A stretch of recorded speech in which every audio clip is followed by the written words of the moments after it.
So guys, let's see the second problem. That's chef and candies.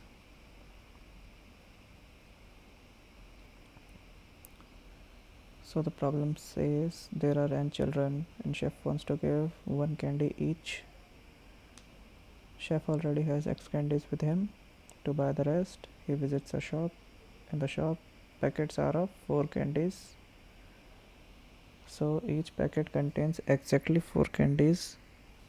So we have to determine the minimum number of packets chef must buy so that he is able to provide one candy each for the n children.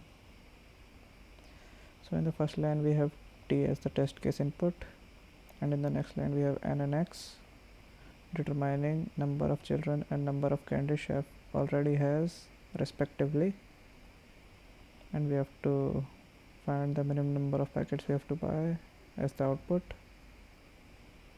So let's see the test cases. In the first test case we have 20 and 12 implies we have 20 and 12, so it's n and x, implies there are 20 children and we have 12 candies initially. The chef has 12 candies initially, so the number of candies chef requires is 20 minus 12, which eventually results in 8. So he have to buy 8 candies, so the number of packets which he requires is 8 by 4, which is 2. So he needs to buy 2 packets so that he can provide all the 20 children one candy each. So let's see the second test case. Here we have 10 and 100. In this we have 10 children and the chef already has 100 candies. So as n is greater than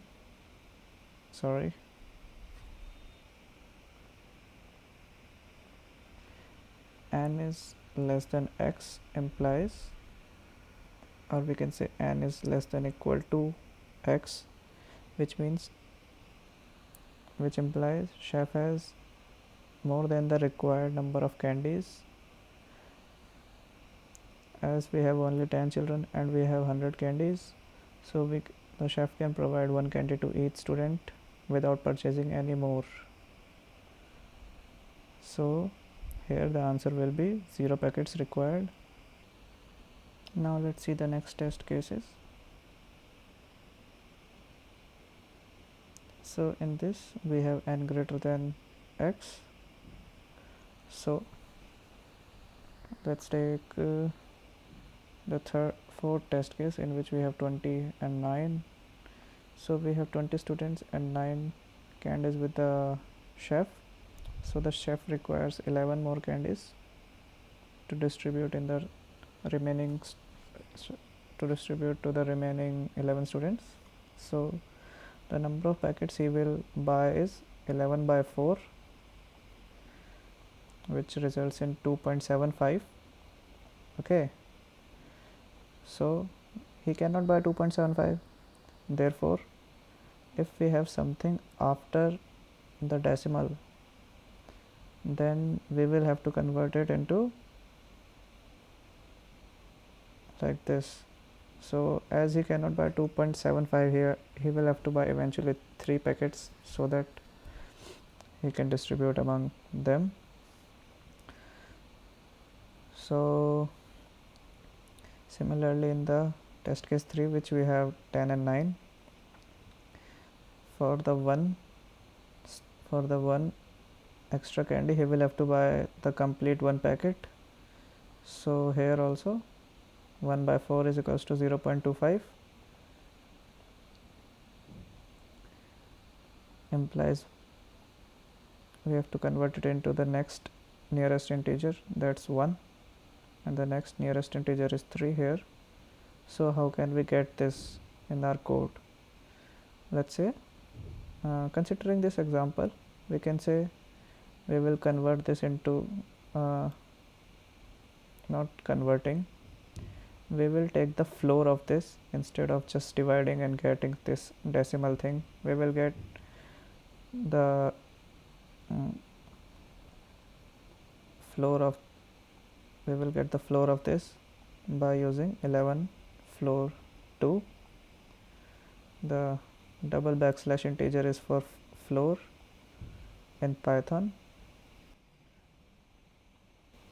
Double backslash, so this will result in 2. And the cases in which we are not getting directly the integer value by dividing it by 4, then we will use the floor operator to get the lower bound of that division, implies 2, and here implies it will be 0, and then we will add 1 to get the required output. So let's see this thing with one more example so that you can have the clarification. Let's say the chef requires 31 more candies, so let's divide it by 4. So as we know that this will not get completely divided by 4, we will get something in the decimal. That something is 7.75. so instead of getting this value, we will divide 31 by floor using the floor operator, which will result in 7, and we will add 1 in it so that we can have the answer 8, and we will print 8 in our console to make sure that the chef is purchasing the 8 packets so that he can evenly distribute 1 candies in the children. Hope you got this. Let's see how to code this. Now let's see the code what we have written. So this is the Python code. So here is the complete code. The T is the test case input, for which we will run this code again and again until this loop ends. So n and x are the input we will get, and if x is greater than n, we will say print 0. This is the condition where we have where the chef is having more than the required number of candies with him, so no need to purchase extra. But if this is not the case, then let's see what it is. Now here we have candies needed is equals to n minus x, which is the required number of candies the chef needs to buy. And if the candies needed is completely divisible by 4, then we will use this expression, which is, let's say we have candies in the multiple of 4. Let's say we have 8, then 8 floor 4, which will result in 2. If we have 12, then it will result in 3. So yeah, if candies needed is a multiple of 4, then we will use this. But if it is not, then we will say that packet required to purchase is equals to candies needed floor 4. For example, we have candies needed as 11, then this expression will give us 2, because we have 2.75 as the output of this, which will be converted using the floor to 2, and then we will add 1, because for 2.75 we need to buy 3 packets, so the packets required will be 3, and we will print that value. So this will execute until we have our test cases. So let's see by submitting this if our answer is correct.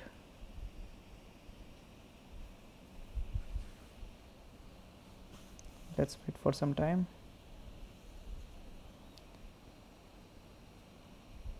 And yep, we got the correct answer. So this is the complete code. Make sure to change the variables, and that's all for this video. Hope you like it. If you did, then hit the like button and make sure you smash that subscribe button, and don't forget to press that bell icon. That's all for this video. See you in the next one. Until then, peace out.